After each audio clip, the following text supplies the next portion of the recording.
I'm not sure about this one. You're going to have to explain this to me. So I'll get you guys back. Don't worry. We can pick one of these up? We're going back and forth? Yeah. Okay. All right. Well, who picked these photos out? Who has to blame? Wow, you know what this was? This was the day after my last game. I was there cleaning out my locker for the last time. And I'd never cleaned my locker out when I was a part of the Yankees because I always knew I was coming back. Any regrets in this picture? Like I know when I was going through it, you're like when it's time and you know it's time, it's your decision. Right. You get a chance to make it. I got a chance to make it. There were times when, like when they left for spring training the next year, I was thinking, you're going without me. Yeah. For the first time. No, well, you can see by my face, I have 0 regrets whatsoever. I'm pretty content with where I am. That was also the day we launched Players Tribune. That was my last game. I never liked the whole lap around the ballpark kind of thing. I was just about to say, so you didn't want to take a lap, so they bought you a car and drove you around. I thought they thought I was ready to go and I was too old to make the lap anymore, so riding around there.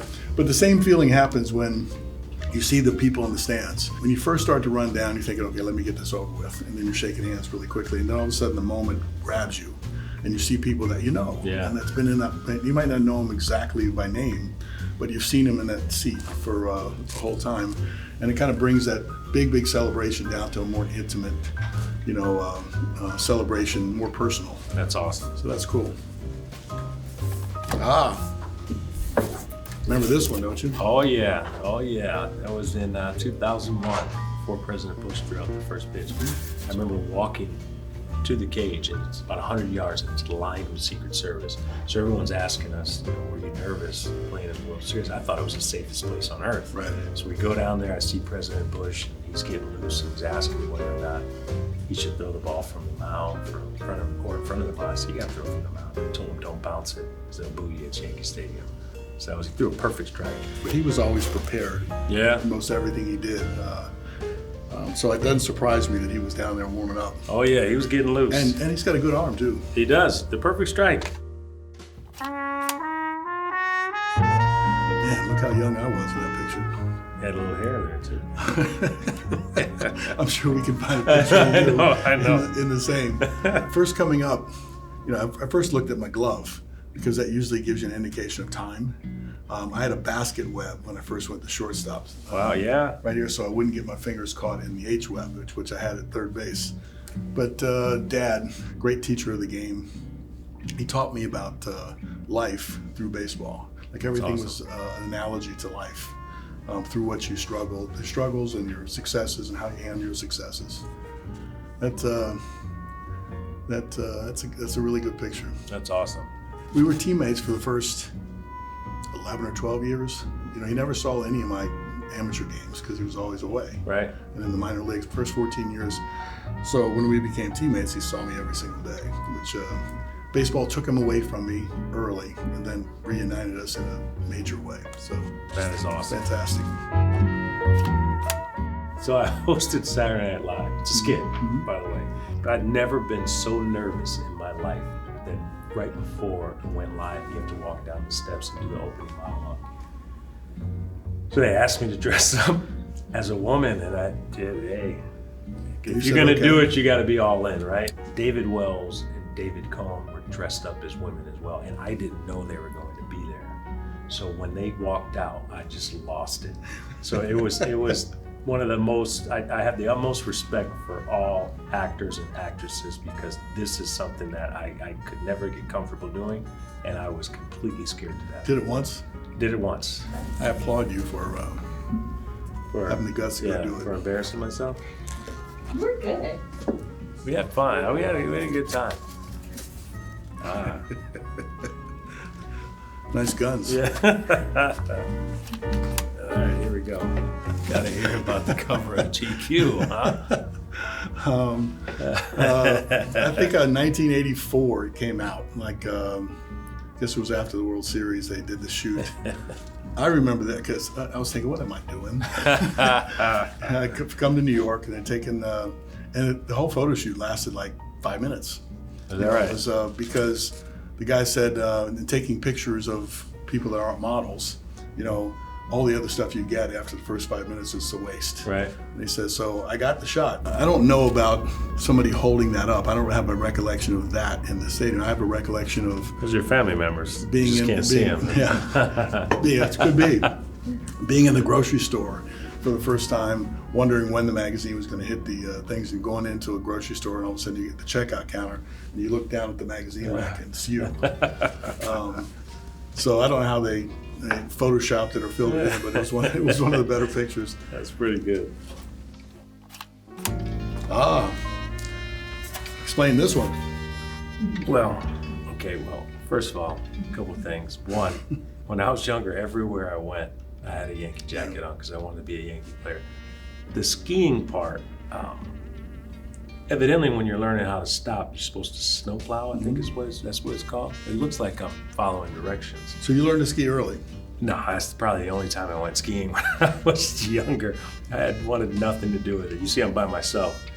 I wanted to fail by myself right there because I was not very good. So I don't spend a lot of time skiing at all. So one of the first things I did after I retired, 41, go out to Deer Valley, and I take ski lessons. And my instructor took me all the way from the lodge all the way down to the bunny slope. And so I'm with the kids about this big, and I go, did you have to just break me down all the way down? Look at that's the bunny slope. Look at there's not much of a slope. There's no hill there, right? It's like I'm cross country skiing is what it is. I took great pride in playing shortstop. I got most of my attention from being an offensive player at the position and then being a bigger guy. And some of the fact that you have size and insulates you from play at second base. Nowadays, you're not allowed to do that. I was just about to say, you don't see this anymore. So this was a risk that we all had. They come into second base to take you out to break up the double play. It was hard baseball. And so in some ways I look at it, it shows off some of your athleticism at your size, being able to turn a double play and stay in there. But I always thought, they're coming into me, they get the same risk running into me as I have depending on coming in. And sometimes you could put the force on them. Yeah, that was a fun part of the game. Oh, yeah. That doesn't exist now. Now it's... And there was great pride in breaking up a double play. Exactly. Just to get a run in from third base. So this is nostalgic now. I like that style of play. Me too. Mm-hmm. Which you'll never see again. My nephew. This is my last game at Yankee Stadium, and it's almost the way he did it was like it was all scripted. But he was four at the time?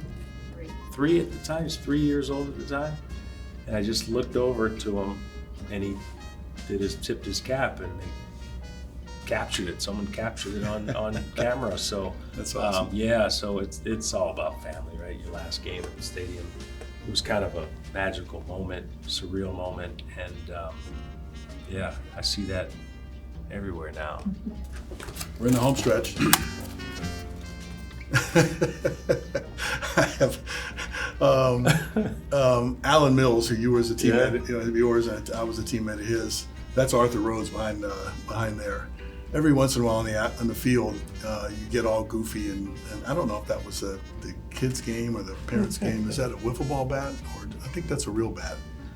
I thought this was just one of your many stances. But when Alan Mills, true. I might have used that. I was desperate enough to use that. That's how Ricky Henderson strikes zones about from here to here. But Alan Mills came over, and he said, I had an impression of you as a player that you were always dead serious. And then with moments like this happen, or whatever else, he goes, I was really wrong. But you gotta have fun. You gotta have fun. Doing this every day, you gotta have fun. You gotta have fun. Oh, this is one of my favorites. Oh yeah. I believe this was before a World Series game, right before it started. Yeah, I see the World Series patch on Mr. T's hat. So you got Zim, and you got Don Zimmer, who has probably seen more in baseball, or as much as anyone has seen in baseball, 50 plus years in the game, and he was a mentor of mine. I always was a sponge for knowledge, and Zim would always pull me aside and share as much as he could with me. And him and Mr. T were close, man. It was close. So that was, as a young player coming up, to have those two guys sure. on my side were.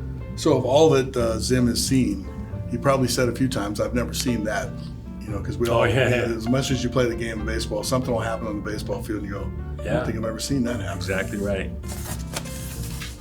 Beautiful. Beautiful. Great. Nice. Great. Guys. Can't say it was one take though. Thank you. Got any coffee? Oh, no, thank you.